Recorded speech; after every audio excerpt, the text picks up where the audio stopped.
Before the sun could stretch across the hills of Ajanla, a lonely forest path whispered with the soft crunch of running feet. Dr. Naima Ifalola, a tall, regal woman with silver locks tied back in a royal scarf, jogged in silence. The morning breeze kissed her skin, the red soil soft under her shoes, but something in the wind felt wrong. She slowed, listened. Crack. Her soldier's instincts ignited. She spun. Too late. From behind two thick baobab trunks, two masked men stepped out, their movement sharp and practiced. Naima raised her fists. They first grabbed her shoulder. She twisted, elbowed him hard in the ribs. The second swept her. Legs. She hit the ground with a thud. Before she could rise, hands forced her down. They said nothing. Rope, zip ties, tree. Her world turned upside down, literally. Blood rushed to her head as they hoisted her by her ankles, stringing her like a goat for sacrifice. Her breath grew short. One of them knelt, voice muffled under cloth. "You've been poking where you shouldn't. Next time, we won't leave you breathing." Naima's eyes fluttered, but her mind locked on to a single truth. They didn't kill her because they wanted her to be afraid. But they had no idea the fire they'd just lit. The grand hall of Kumalo University gleamed with marble floors and gold-framed portraits of dead, powerful men. Into that space walked Naima, head high, face composed, steps sharp. She wasn't dressed like a politician. She wore a deep blue kente suit with carved wooden earrings shaped like twin eagles. Her presence made silence stand at attention. Azao, the university's first black woman president, Naima had turned celebration into rebellion. For many, she was a miracle. For others, a mistake. Inside the boardroom, the air was cold as stone. The room of gray-haired trustees, mostly men, barely nodded. She didn't flinch. "Good morning," she said. "We're discussing the Unity Reform Plan today." Muffled coughs, avoiding eyes. She rolled out charts, graphs, and proposals. The plan aimed to reshape Kumalo's legacy. More local hires, more scholarships for marginalized students, and a dismantling of closed-door power circles. Half the room squirmed, the other half fumed. Then Chief Remus Obade, the oldest trustee, skin pale with privilege and voice lined with contempt, leaned back in his seat and spoke with oily calm. "Your energy is admirable, Dr. Ifalola, but Kumalo's strength is in its history. Wealthy families support us because we protect that legacy." Naima didn't blink. "A legacy that only serves the few is no honor at all. If we want to lead tomorrow, we can't keep excluding today." Chairs creaked. Someone muttered under their breath. Remus leaned forward, smile thin. "You mistake this place for a battlefield. This isn't the army, madam. Progress here moves in whispers, not commands." Naima's jaw tightened. "When whispers defend injustice, I'd rather raise my voice." After the meeting, Naima walked through the outer courtyard where students laughed under jacaranda trees. The scent of roasted groundnuts floated from a nearby stall. She exhaled slowly. Her heels tapped against stone, but inside, her thoughts pounded. Then a voice, warm, loyal, called out. "Dr. Ifalola," said Omari, her young assistant. Late 20s, sharp eyes behind glasses, always 2 steps behind her with a tablet and a mind like fire. He caught up beside her. "I swear, the way you stood your ground in there. If I had said half of that, they'd have thrown me out the window." Naima gave a small laugh. "They didn't hear a word I said, but their silence was loud enough." Omari shook his head. "Students love your reforms. They see what you're doing. Change is slow, but it's moving." Naima looked at the students passing by. Young, hopeful, unaware of the war behind the walls. They may be the future, Omari, but men like Obade still grip the present like a dying lion. That evening, inside her study, the soft scent of shea butter filled the air. Naima sat among files, her reading glasses low on her nose. Candlelight flickered, her phone buzzed. Unknown number. She tapped it. "We're watching. Leave this alone." She stared at the words. Her chest tightened, but not with fear, with fury. She typed back, "Say it to my face, or keep hiding like a rat." Then she powered off the phone and stood, spine straight as a spear. She had faced threats in war zones. She wouldn't bow to cowards in college offices. The next morning, Naima noticed how fast smiles faded as she walked past. Some faculty bowed politely. Others offered hollow greetings. Most stared past her, whispering like termites behind walls. Still, she moved forward, her plan already in motion. Diversity audits, anti-bias training, support centers for first-gen students, and budget reform. But resistance crept in. Long-tenured lecturers complained her policies were lowering standards. What they really meant: too many brown faces, too many changes. Naima knew that tune. She'd heard it before, with different uniforms, same hate. One afternoon, Omari burst into her office, breathing fast.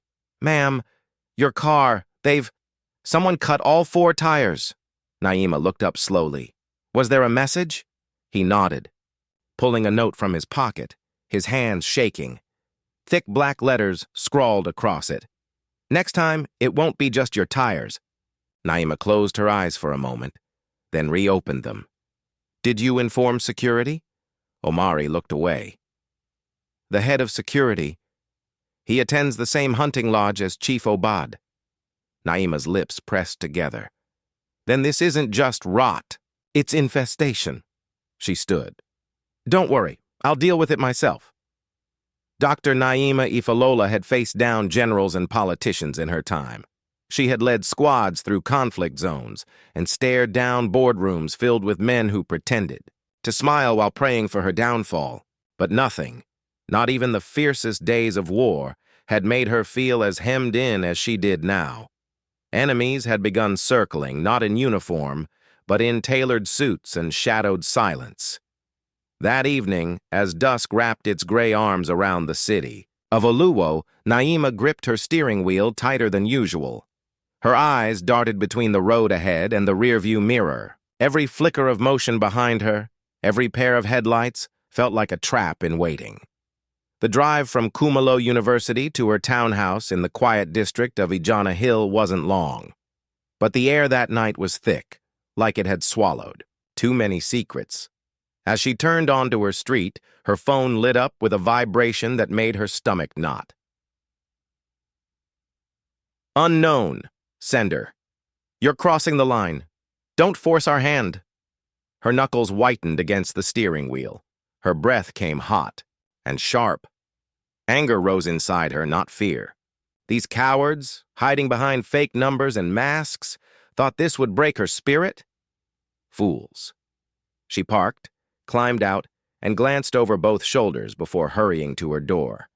Double locks, triple checks. Only after ensuring every bolt was secure did she allow herself to exhale. Naima walked to the kitchen and poured a glass of bitter palm wine, not to enjoy, but to calm the fire brewing in her chest. She sat at the dining table where her laptop glowed beside stacks of papers. Audit logs, leaked memos, whistleblower notes. But tonight she couldn't focus. Something wasn't right. The call came late, just as she reached for her scarf. It was Omari, her assistant. His voice trembled through the receiver. "Dr. Ifalola, I just came from the office." Her chest tightened. "What happened?" "It's been broken into. They shattered your laptop, tossed your papers everywhere, even the photo frame on your desk." Naima's voice dropped cold. "Did you inform the police?" There was a pause. "I wasn't sure. I thought you might not want them involved." She sighed. "Whoever did this knows the system protects them.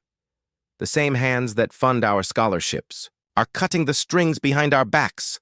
Omari's voice cracked. "So, what do we do now?" Naima didn't hesitate. "We dig deeper. We move faster. If they're this desperate, we're closer to the truth than we've ever been." He whispered, "But what about your safety?" Her voice hardened like carved stone. I've survived more dangerous beasts than these. Right now, we focus. We finish what we started." Omari didn't argue. He never did when her voice took that tone, the one that told him she wasn't seeking comfort, she was calling to war. After he hung up, silence fell like ash. Naima stared at a broken photo frame on the table. Omari had brought it from her office. Inside, cracked and dusty, was a picture of her and her parents, taken the day she left for the army. Her father's strong hand resting on her shoulder, her mother's smile hiding worry behind love. They were gone now, but their strength lived in her bones. "You taught me to never bow," she whispered. "I won't start now." The next morning, she arrived on campus with a limp in her step from a long night of restless pacing. But her shoulders were square, her jaw tight. What she saw outside the main building made her stop. A group of students, no more than 20, stood holding signs. "Justice for Dr. Ifalola. Books not bribes." Truth has no race. The sight hit her like a wave. She hadn't asked them to come, hadn't told them a word, but they knew. The movement had taken root. She offered them a brief nod, but inside, a storm churned. These were just children. And now, because of her fight, they were in danger too. She looked around. She knew Logan's loyalists were watching from windows and hallways. This wouldn't go unanswered. Over the next few weeks, the attacks sharpened like blades. Someone keyed. Her car, deep scratches like claw marks down the length of the door. Twice, her office was broken into again, windows shattered, chairs overturned. One night, she found a dead crow on her doorstep. Her inbox, once filled with hopeful emails, was now a landfill of hate, racial slurs, death threats, some too vulgar to speak aloud. Omari found spyware on her laptop. "They're watching us," he said quietly. Naima unplugged the device without blinking. Let them watch. Let them see how a real revolution is born. But she knew better than to take chances. She stopped working from the office, converted her home into a fortress, installed new locks, cameras, motion detectors, hired a private guard from her old military unit to patrol at night. Her townhouse, once filled with jazz music and the scent of roasted ground nuts, now smelled like cold wires and tension. She barely slept. Even when she did, dreams didn't bring rest. They brought flashes, gunshots from old wars, boardroom betrayals, faceless men whispering in her ears. Each morning she rose before the sun, soaked in sweat and silence. And then came the morning she would never forget. The sky was still black when she dressed for her jog. Running was the only thing that kept her sane. She laced her sneakers, tucked a pepper spray canister into her waistband, and stepped outside. The streetlights buzzed faintly. The wind carried a cold bite. She didn't pause. She jogged through the gates of Old Marsh Park, where tall trees lined the trail and old statues from colonial times stared with empty eyes. The park had always been her refuge, but that morning it whispered warnings. As her feet hit the path, steady, rhythmic, she tried to push the fear down. In, out, step, step. Think of the work, the next steps, the files, the donors, the hidden bribes. But the silence. It wasn't natural. It was too still. Even the birds weren't singing. She turned down the trail past the iron bench, the one where she used to sit and read. And that's when the hairs on her neck rose. There, a shape, a movement. Or was it just wind? No. Footsteps, soft, echoing her own. Just behind. She stopped. The footsteps stopped. She whipped around. Nothing. But the darkness was too thick to trust. "Who's there?" she called, voice hard. Silence. Even the leaves didn't move. She clutched her water bottle like a weapon. Then, rustling, from her left. She turned sharply, her body tensed, her breath shallow. "Step out now!" she barked, but instead of words, two shadows emerged. They wore black from head to toe, their masks blank, tight, soulless. They didn't run, they didn't threaten, they just walked toward her, calm, deadly. Naima's legs tensed. She stepped back. "What do you want?" she snapped. No answer. One lunged. She ducked, elbowed his side. He grunted, but the second one was faster. He circled behind her and looped an arm around her neck. She struggled, fought like she had in the jungles years ago. Her knees thrashed. She bit down on his arm. He growled but didn't release. Then, click. Her wrists were zip-tied, rough, tight. Pain shot up her arms. She screamed. It echoed through the trees. No one came. They dragged her off the path. Her feet scraped dirt. Leaves slapped against her face. Then she saw it. The rope, tied over a low-hanging branch. One of them looped her ankles. The other pulled. Her body rose. The blood rushed to her head. Upside down, she dangled like some cursed totem. Her heartbeat thundered. Her lungs burned. She writhed, but there was nowhere to go. Then a voice, cold, unfeeling. "This is just the beginning." And the other added, "Next time we won't leave you breathing." Then silence. Only the wind. Only the rope. Only her. Naima hung in the shadows, pain slicing through every nerve. She didn't black out. She burned. Naima's world spun like the wind. She dangled upside down, eyes swollen, breath short, the rope biting into her ankles. Blood throbbed through her head, each heartbeat a hammer. But in that dizzy storm of pain and fear, a fire burned quietly inside her. She wouldn't let them win. Not these cowards. Not this night. "You didn't finish me," she thought. "And now, you've only made me stronger." The sun broke through the treetops. Soft golden rays slipped through the leaves above. As the light touched her face, her eyelids fluttered shut. Her body finally surrendered to exhaustion, but inside, her will stayed awake. Papa Jide was a man of habit. Every day since he'd retired, he woke up before the first rooster crowed. He would boil his bitterleaf tea, wrap his scarf tight, and head out to Egan Forest Park with his binoculars around his neck. Bird-watching was his joy and peace. Even though his knees hurt and his hands shook sometimes, he kept walking. He said it reminded his bones that they were still alive. That morning, just after 6, he entered the path like always. The air was crisp, the grass wet from dawn dew. The trees stood quiet. Too quiet. He frowned. Even the birds, usually noisy and restless, were quiet. Their songs muted like they knew something was wrong. His steps slowed. His eyes scanned the branches. And then, a sound. A groan. Faint. Painful. Human. Papa Jide's heart jumped. He stopped. Listened again. Another sound.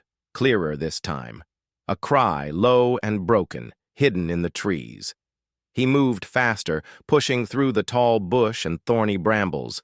His old boots sank into the muddy ground as he hurried, hands shaking now, not from age, but fear. "Hello," he called. "Is someone there?" No answer. But then came another whimper, sharp and aching.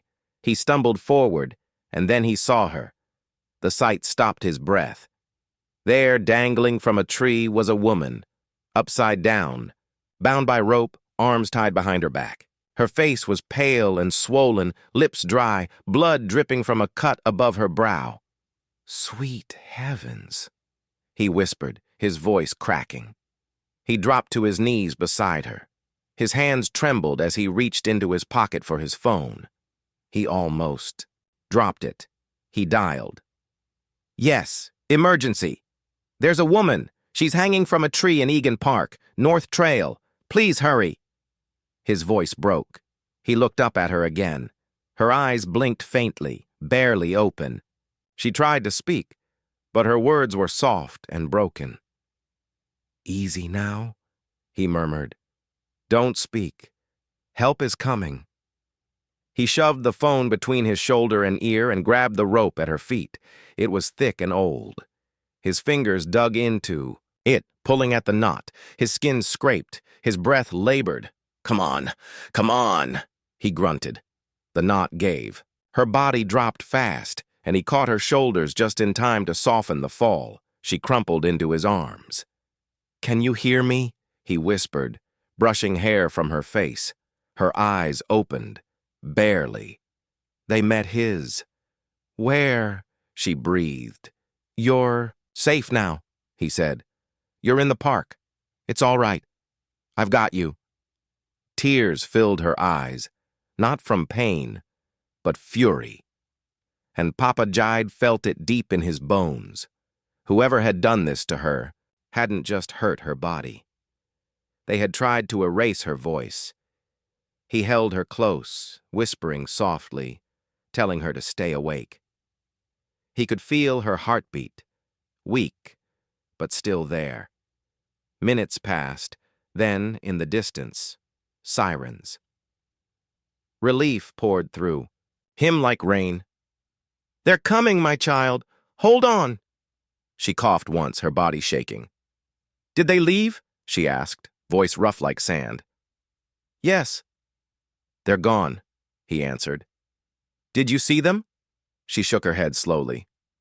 "Covered. Faces." He clenched his jaw. Whoever had done this had hidden themselves well. It wasn't random. This was a message.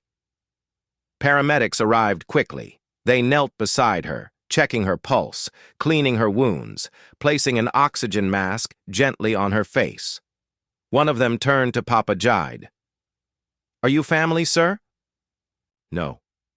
I just found her. I walk here every day. The medic nodded. "You did the right thing. You may have saved her life." Jide stepped back, watching as they wrapped Naima in blankets and placed her on a stretcher. Her eyes were closed. Now. But she was breathing, still fighting. "Will you come with us?" another medic asked. Jide shook his head. "I'll follow, but take good care of her. Please." "We will." The ambulance doors shut with a loud thud. As it drove away, the forest fell silent again. Birds returned to their singing. The sun climbed higher. But Papa Jide stood still, fists clenched. Whoever did this would answer. One day, the hospital room smelled like alcohol and bleach. Machines beeped softly. Light buzzed overhead. Naima opened her eyes. Everything hurt. Her ribs felt like crushed glass. Her knees were swollen. Her arms were sore where the zip ties had bitten deep. Tubes ran from her arms. A monitor blinked green beside her. But it wasn't the pain that made her sick. It was the memory, the masks, the rope, the silence. Naima had been told she was lucky to still be alive, but she didn't believe in luck. She believed in grit, in choosing not to give up, in clinging to life when pain screamed for surrender. What those men did to her in that park wasn't just violence. It was a message. And her answer had been simple. I refuse to die quietly. She had stayed, awake through parts of the torture. Her body broken, her vision foggy, but her mind locked on one truth. They would not silence her. Omari sat by her hospital bed like a man guarding sacred ground. He hadn't left her side since the night they found her. The worry in his face never left. Not when she opened her eyes, not when she winced with pain, not even now as she blinked slowly and finally focused on him. "Naima," he whispered, leaning forward. "You're awake." Her lips were dry. She wanted to speak, but her voice cracked like dry leaves. He poured her a glass of water, helped her drink. Then came the questions. "So many."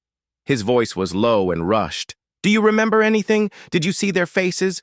Should I call the detective again? Has anyone followed up from the force? Has the university—" "Omari," she rasped. "Breathe." He did, but his hands still fidgeted in his lap. Now that she was awake, Naima's thoughts were sharper, clear. Rage simmered beneath her skin like an underground fire. She looked straight at him. "Tell me the truth. Have they found anything?" Omari hesitated. He sat on the edge of the bed, glancing away. "The police are calling it an attempted mugging." Naima's jaw clenched. "A mugging?" Her tone cracked like thunder. "That's the report," he said quietly. "No suspects. Just wrong place, wrong time." She laughed, bitter and sharp. "They strung me up from a tree like I was a warning sign. And they call that robbery?" Omari nodded grimly. "We both know it's a cover story. Whoever did this, it wasn't random. They meant for you to be found, but also meant to scare you into disappearing." Naima's voice dropped low. "And I won't." Omari leaned closer, his voice tight. "You've made enemies, Naima, serious ones. Logan has deep roots, wealth, people in his pocket. If he's behind this, he is. Then you need to be careful. They already tried once." Naima's eyes flared. "Let them try again." "Naima, no," she cut in, her voice sharper now. "I've faced men like Logan all my life. They bully, they threaten. And if you don't bow, they send others to do their dirty work. But I don't bow, Omari." He stared at her, the tension between them like a pulled bowstring. "You're stubborn as a wall," he muttered. "I'm alive because of that," she said. "And because of you." He looked down, embarrassed. "I didn't do anything heroic. I was bird watching, like always." "You were there," she said firmly. "That's everything. Most would have walked past. You didn't." He looked up again. "So what now?" "Now?" Naima exhaled. "Now we bring them into the light." Omari frowned. "Expose them? How?" "With the same tools. They use documents, numbers, names. I've been collecting pieces for months. Corruption, stolen funds, fake donors. Logan and his circle have been stealing from Ashong University's future to fatten their pockets. Do you have proof?" "Some," she said. "Enough to scare them. Enough to make them send a warning." She pressed her palm into the mattress, steadying herself. "But it wasn't enough to stop me." Omari looked impressed, but afraid too. "Naima, these aren't just greedy men. They're dangerous. They've already crossed every line." "Then let's show the world the lines they crossed." Her voice was calm now, controlled and deadly. Omari narrowed his eyes. "Who else knows about this?" "Lauren Grant." "The reporter? She's smart and bold. The kind of bold that can't be bought. I reached out to her before. She's ready." Omari raised an eyebrow. "You sure?" Naima's eyes gleamed. "I'm ready to fight back. But I won't do it alone." He nodded slowly. "Just promise me you won't do anything reckless." "They already tried to end me," she replied. "I'm still breathing. That's their mistake." He sighed and ran a hand through his hair. "You're impossible." "That's what makes me dangerous," she smiled. Naima left the hospital that evening. The doctors protested. "Your ribs are cracked. Your leg is swollen. You need rest," they said. But Naima only looked at them and replied, "I've rested long enough." Omari drove her back to her townhouse. The streets were calm. Trees lined the sidewalks. Neighbors watered gardens and kids rode bicycles. But Naima didn't feel peace. She felt war. "They came here once," she said, looking at her gate. "They'll come again." Omari had already installed cameras, reinforced the doors, added sensors on every window. But Naima knew. No lock could keep out corruption. That night, she picked up her phone and made a call. It rang 3 times. "Dr. Naima," said the voice on the other end. "This is unexpected." "Don't worry, Miss Grant," Naima said. "I'm not calling to argue. I need your help." There was a pause. She could hear typing. "After that piece I published," Lauren said carefully, "I didn't think you'd trust me again. You were right, Naima replied. Your report was honest, even if it made some people uncomfortable. Another pause, then a change in tone. All right, doctor, you've got my attention. Amamira's voice sharpened. So what's this? About? More donor fraud? Worse, Naima said. We're talking about embezzlement, harassment, attempted murder. Wait, you're saying Logan... He's behind it, Naima confirmed. I've got pieces of proof. You've got sources. If we combine them, we can tear this rotten house down. Lauren was silent. Then she asked, Do you understand what you're asking? If Logan is half as powerful as you say, going after him could ruin both of us. It could, Naima agreed. But if we don't, they'll keep doing this to others. You really think we can win? I don't need to win. I need to reveal the truth. That's enough. There was another pause. Then Lauren said, All right, let's dig. But I want the full story, no filters. You'll get everything I've got, Naima promised. Emails, names, transfers, whistleblower notes, the works. Good, Lauren said, because once this starts, we can't turn back. I don't intend to. What's your next move? The journalist asked. Naima stared at the window. I'll work from the inside. You work from the outside. And when we meet in the middle, Logan will have nowhere left to hide. Naima's voice was calm but carried weight.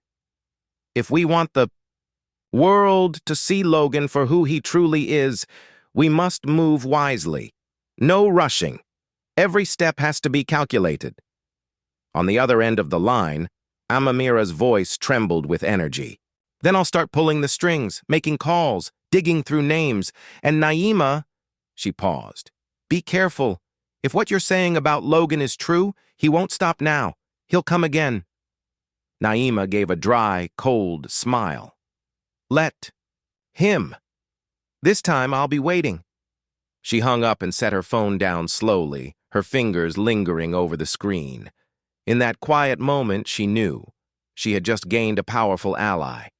One who wasn't weighed down by university politics, one who didn't fear powerful men hiding behind tradition. The following days were a blur of movement and pain.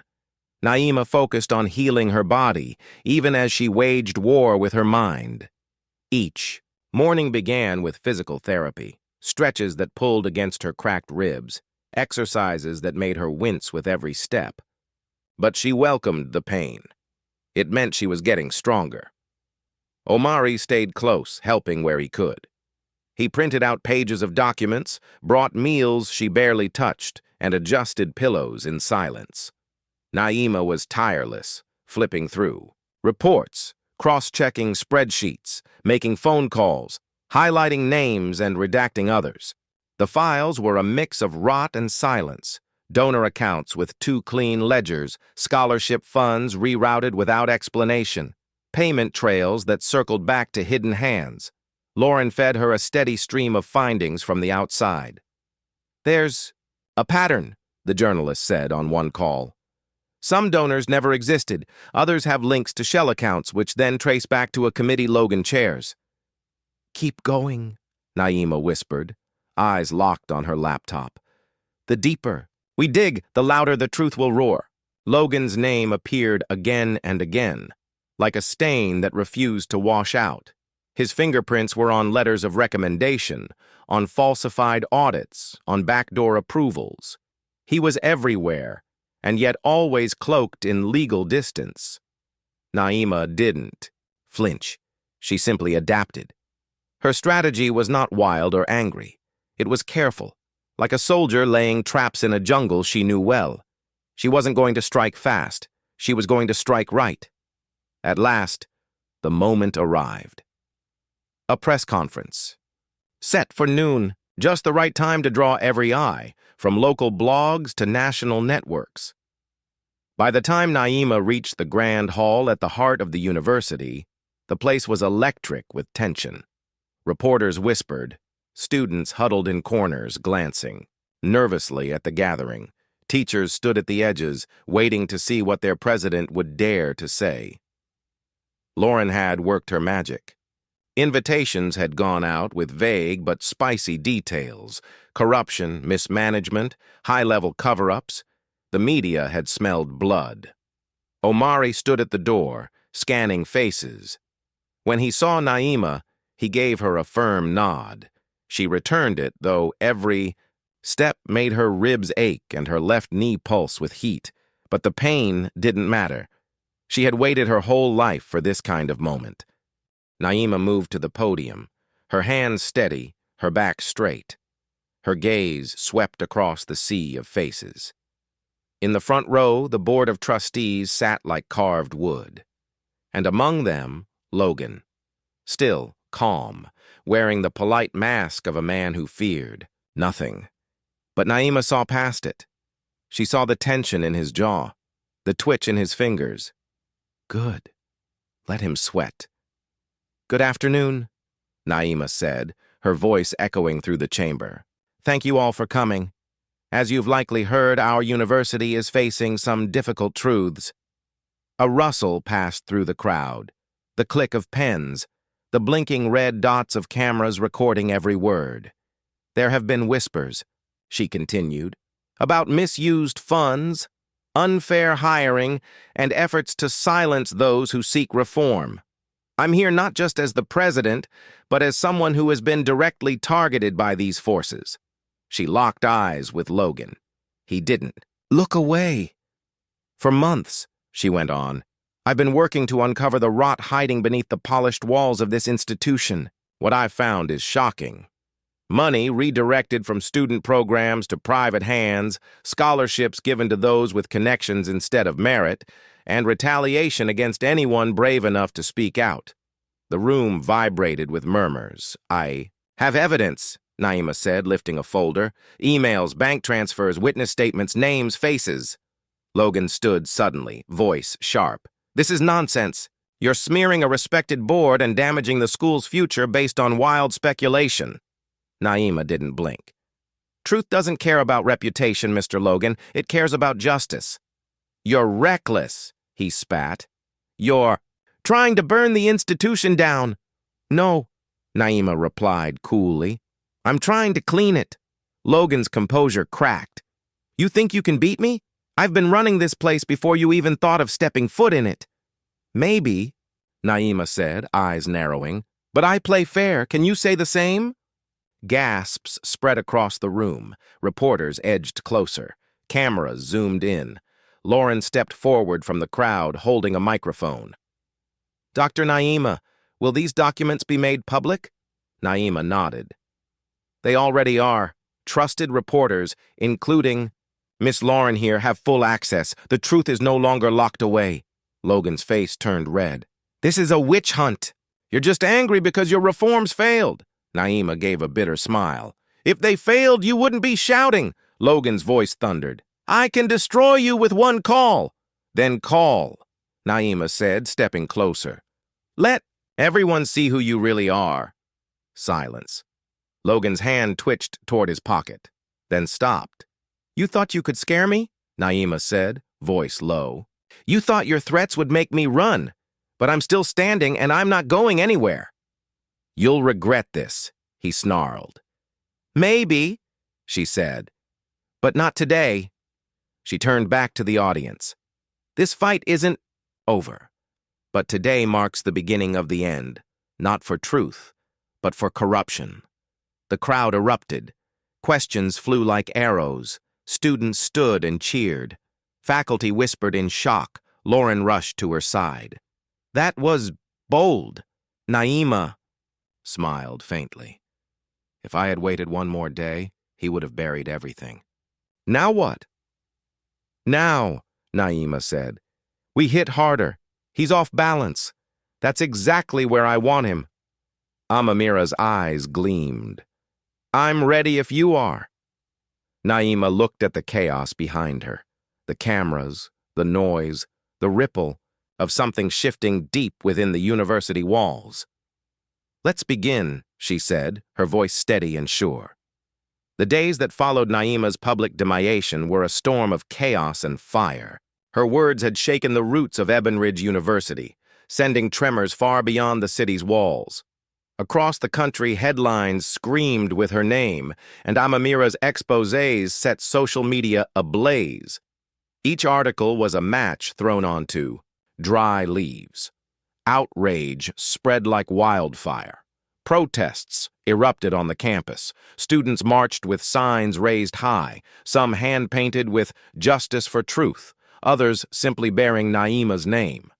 Their voices echoed through the halls of the institution, demanding answers.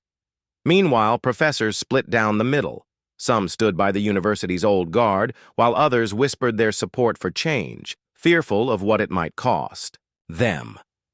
Within hours of that conference, at least 4 board members had stepped down. The evidence Naima and Lauren had compiled, emails, fund transfers, testimonies, left little room for denials. But one man remained: Omari Logan. He was the last pillar holding up the corrupted structure, and he wasn't moving an inch. Calm, well-groomed and camera-ready, he appeared on national television. With a perfect tie knot and a practiced smile, he dismissed Naima's allegations as the delusions of a woman overtaken by ambition. He called her a danger to legacy and excellence. But Naima had seen through the mask. Beneath the polished shell, she spotted what others missed: the slight twitch in his brow, the forced calm in his voice. Omari was cracking, and she intended to break him open. Back at her home, Naima barely slept. Marcus worked by her side like a sentinel, eyes darting across computer screens and phones. He was always a step ahead, filtering emails, coordinating with Amamira, organizing security, keeping her safe and on course. "You've got them rattled," Marcus said one afternoon, glancing at 3 news channels running in sync. "Logan's not done, though. He's dug in too deep. Men like him don't walk away." "I don't expect him to," Naima said, tapping a pen against her notebook. "He's going to lash out. That's what they do when power starts slipping." Marcus folded his arms. "What if he takes it further? What if he pulls another stunt? Like the one in the park?" Naima looked up slowly, her expression sharp. "Good. Let him try again. Every move he makes shows the world who he really is. We just need to be ready to catch it." Later that evening, Lauren sawed. Her voice crackled. Through the speaker, fast and urgent. "Naima, I've found something. Big. Logan's not just greedy. He's been bleeding money through ghost companies. Millions. Rerouted out of Eben Ridge's scholarships fund." Naima sat up straight. "Can you prove it?" "I can now.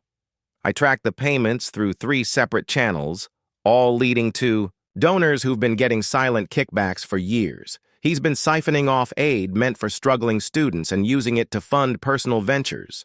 Private properties, lavish retreats, even political favors." Naima clenched her jaw. "That monster." "There's more," Lauren added. "He's been buying silence. Police officers, city officials. I even found a judge on his payroll. The entire system is rigged to protect him." Naima felt cold rage flood her chest. "Then we take it all down. Not just him. The whole rotten web." A pause hummed through the line. "You realize if we go public with this, he'll come for you. Harder than ever." "I know," Naima replied, her voice low but steady.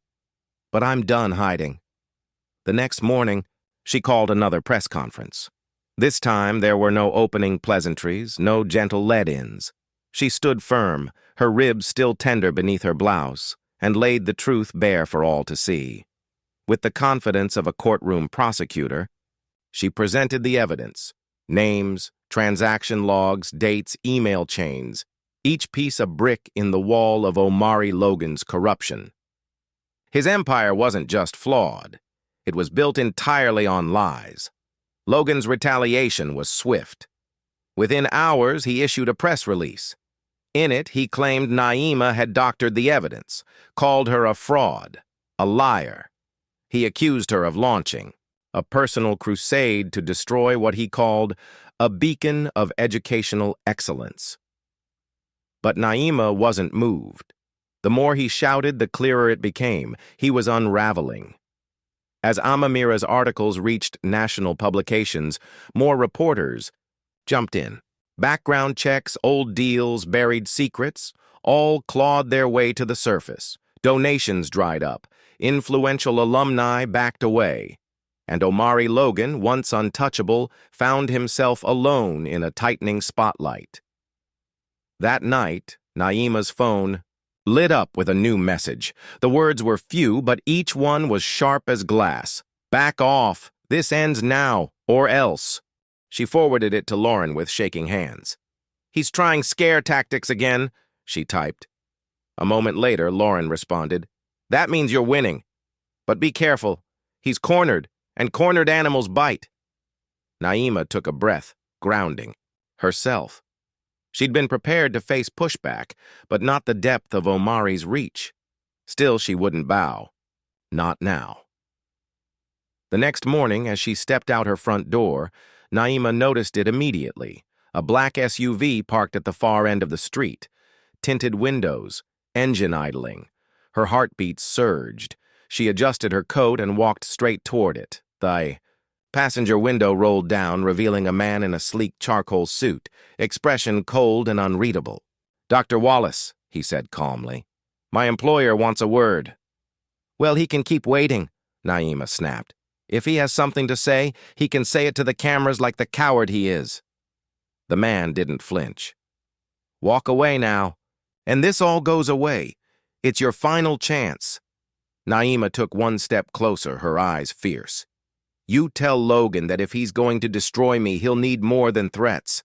I've faced war zones nastier than him. He's just noise." The man said nothing. He simply rolled the window up, and the SUV drifted off, vanishing down the street. Back inside, Naima stood in her hallway, her hands trembling, the adrenaline still coursing. Logan was out of moves. He was resorting to shadows and threats now. But she wasn't stepping back. Later that week, she returned to Old Will Park. The same path. The same tree. The place where it almost ended. She stood beneath its branches, arms folded tight. The early morning wind whispered through the leaves like a warning. The tree stood tall and quiet, a silent witness to everything that had happened. She looked up at its limbs, still able to feel the phantom pull of the rope. She didn't cry. Not this time. This tree would not hold her pain. It would mark her strength. Even now, Logan's smear campaign was raging. His allies dug through her, past. They twisted photos, exaggerated stories, distorted everything she'd done. News channels ran segments questioning her sanity, her motives, her background, but none of it stuck. Because every lie they told only brought more truth to light. Naima's inbox had become a dark well of hate. Every day, new threats came. Cruel. Words from faceless strangers who hid behind screens. They called her names. They swore she'd pay. But no matter how many threats came, Naima stood firmer. For every attack, she pushed back twice as hard. Amamira's investigations were making waves across the country. Every article she released peeled away another rotten layer of Logan's empire. What started as whispers had grown into thunder. Government. Watchdogs were circling now. News networks argued. Some painted Naima as a brave warrior standing against evil, while others called her a destroyer, trying to ruin a great institution. But Naima didn't care for praise or criticism. She stayed, locked on her purpose. Still, the battle was taking a toll. Her body hadn't healed fully. Her knees ached. Her back still throbbed from the assault, and her heart, though brave, grew heavier with each passing day. Omari noticed. He worried constantly. "You need to rest," he told her one evening. "You're burning yourself out, Naima." She gave him a sharp glance. "I'll rest when it's over, not before." Omari sighed. "Just don't lose yourself in this. I've seen good people become hollow from chasing justice too long. It eats them inside." "I'm not obsessed," she replied quickly. "I'm committed. That's different." But as soon as she said it, Doubt flickered behind her eyes. Was she still the same woman she'd been before this war began? Her days blurred into nights, strategy, evidence, defense, offense. She had barely looked in a mirror in weeks. Then came Logan's counterattack. He filed a lawsuit, suing her for defamation. He wanted millions. It was never about money. He wanted to scare her, to shut her down, to drag her into court, waste her time, crush her energy. But Naima had expected this. Her team of lawyers, people disgusted by Logan's corruption, stood with her. They took her case pro bono, ready to fight. Court became a new battlefield. Every hearing felt like a chess game. But this war had its own wounds. Close allies at the university were pushed out. Some professors lost their jobs. Others were smeared so badly that they quit. Even students weren't spared. Those who supported Naima were bullied, and some had their scholarships taken. Twice, vandals attacked Naima's home. Ugly messages were painted on her walls. Windows were broken. But she stayed. Fear knocked. She refused to answer. One morning, she returned to the park, the place where they had hung her like an animal. She thought she would feel only rage. But as she stood under that same tree, something else stirred. Her anger cooled into a deep, icy determination. She was still alive. She had survived what should have ended her. And if she could come back from that, nothing Logan did could ever break her. The media showed up. Cameras, microphones, curious eyes. Lauren had begged her not to do it, said it was risky, too public. But Naima insisted. They need to see I'm not scared, she told her. If I hide, he wins, and I don't lose. So she stood beneath the tree, her shoulders back, her chin high, her heart full of fire. What happened here, she said clearly to the crowd, was a coward's act. Flashes, popped, recorders clicked. Her voice did not shake. But I'm still standing. I'm still breathing. And this tree? It's not a symbol of pain anymore. It's proof. Proof that I survived. And as long as I'm alive, I will fight the rot that tries to choke the soul of this university. A wave of cheers erupted from the crowd. The media crowd buzzed with noise. Reporters threw questions one after the other, their voices overlapping in a confusing storm of curiosity and doubt. But Naima only answered the ones that mattered. Her voice was calm, her words careful. She knew what she needed to say, and what needed to be left alone. As the reporters began to move away, Omari stepped up beside her. His face was caught somewhere between pride and worry. "You always have a way of turning heads," he said, with a gruff chuckle, though his eyes were soft. Naima gave a small, knowing smile. "Sometimes making noise is the only way to be heard." Omari studied her face. "You're not finished, are you?" Naima shook her head slowly. "Not even close." Her battle had reached a powerful moment, not with shouting, but with steady, unshakable truth. The investigation into Logan's corruption could no longer be stopped. Amamira's reports kept pouring out, each one revealing deeper secrets. Bribes, fake contracts, illegal money, all of it came to light. Federal agents swept into Kumalo like a storm. They had subpoenas, search warrants, and questions that couldn't be dodged. Logan's stronghold shattered, his loyal circle abandoned, him like rats fleeing a sinking ship. The more the truth came out, the more alone he became. Shell companies, kickbacks, hidden accounts. It spilled out into the world like poison, finally exposed to daylight. Naima kept her distance during the legal process. She had become a face of resistance, a name that people now spoke with respect, but she didn't want to be seen as someone out for revenge. She stayed focused on the goal, justice, not ego, and justice did arrive. The charges were serious: conspiracy, embezzlement, obstruction of justice. Logan's empire, once built on fear and control, collapsed like a planned demolition. Piece by piece, his lies fell apart. The courtroom turned into a public show. Cameras clicked. Journalists typed furiously. Logan's expensive lawyers tried every trick they could, throwing blame, twisting stories, attacking the credibility of Naima and the others who had spoken out. But truth has a way of cutting through noise, one testimony after another painted a chilling picture. Logan had used his power for years to silence, steal, and control.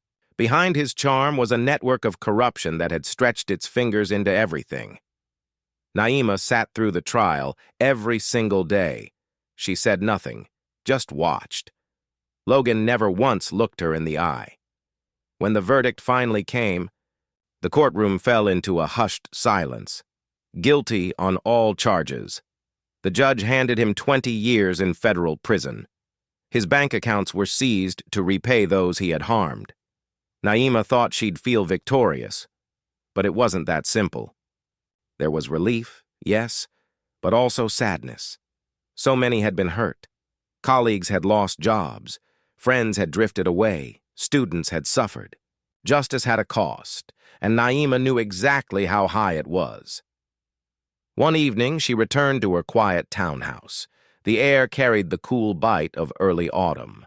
Omari had insisted on walking her home, as he always did. But tonight, he looked lighter, like a weight had finally been lifted from his shoulders. "You did it," he said, standing on her front step. "We did it," Naima replied. I'm Amira.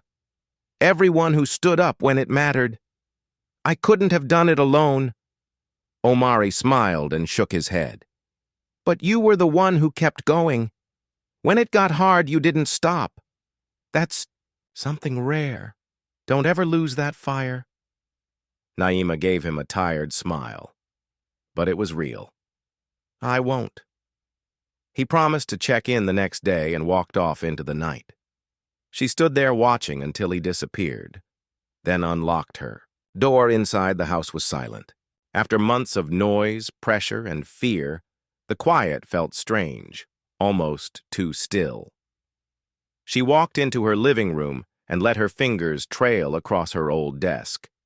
That desk had carried the weight of boxes filled with documents, secrets, and truth. Photos from her military years still hung on the walls.